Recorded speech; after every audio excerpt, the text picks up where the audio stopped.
what makes a good friend.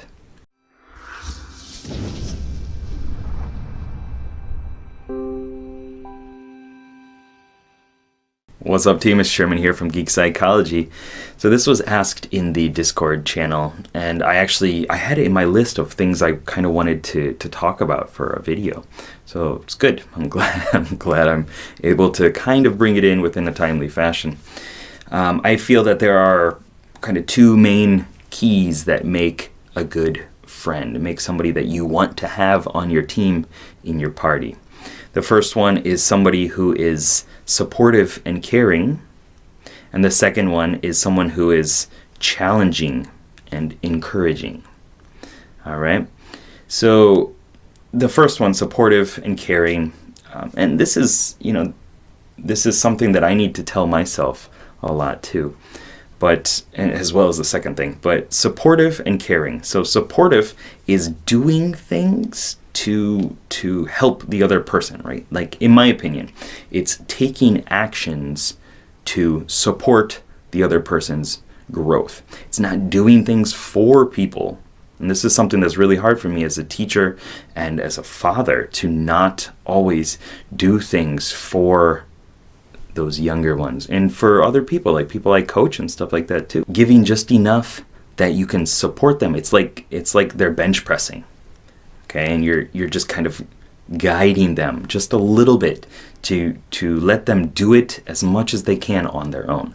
That's being supportive, and that's, I feel, what a friend should be. Caring is more the empathetic side of things. If that was sympathy in a way, like seeing what the other person is struggling with and taking on their emotion and then using that to guide them, empathy is more going into my past personal understandings and experiences, and then using that as a way of really tapping into that person's experience through my own and bringing out those emotions. Like, how did I feel at this similar point in my life, or as close as I can get? Really tapping into that and bringing that out, and like really feeling from within you their experience. If you don't have either one of those, if you don't have that supportive side or the caring side, like how are you really connecting with other people? Even if this is supportive in terms of introverted thinking, for example, that's supporting people, giving people the information that they need to understand the world better and to make better choices.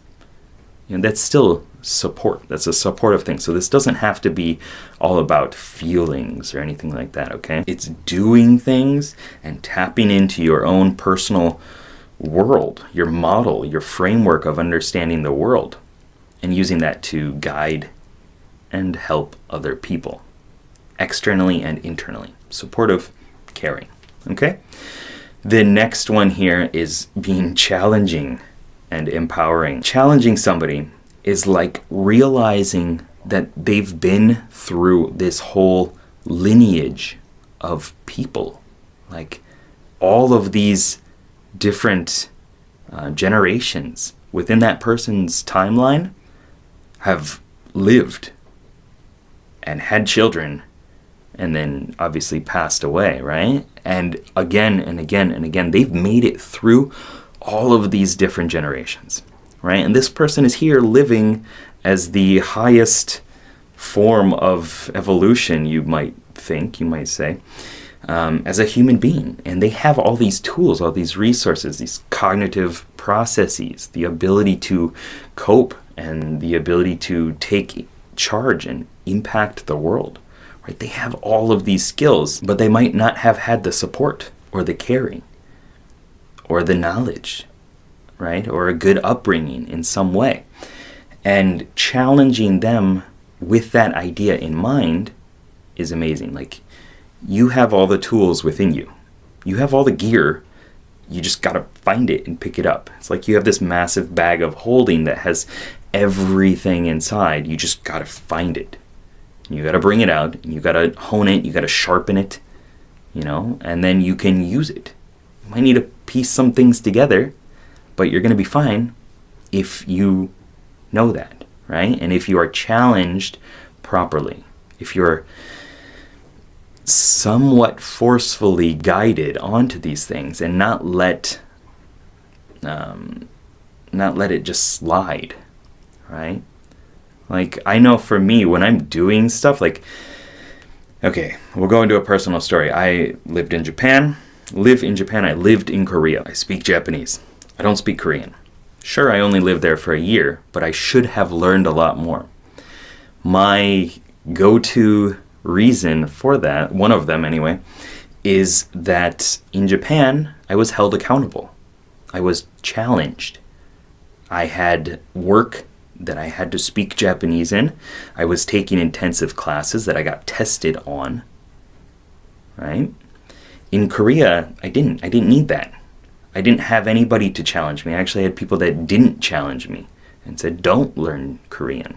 Speak English. You should speak English, right? And with that, I didn't feel challenged and I didn't do anything.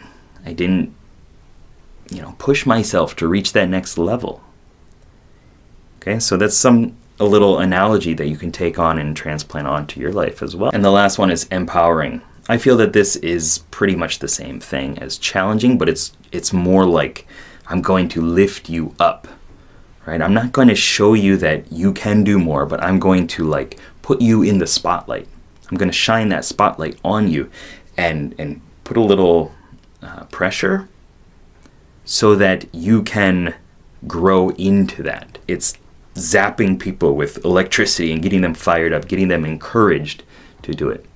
All right, so I want to know your ideas, your opinions, your thoughts, analogies, metaphors, anywhere that your mind went with this. What makes a good friend? My ideas were someone who is supportive and caring, and someone who is challenging and empowering. All right, keep up the lifelong questing. Good luck, have fun. Peace.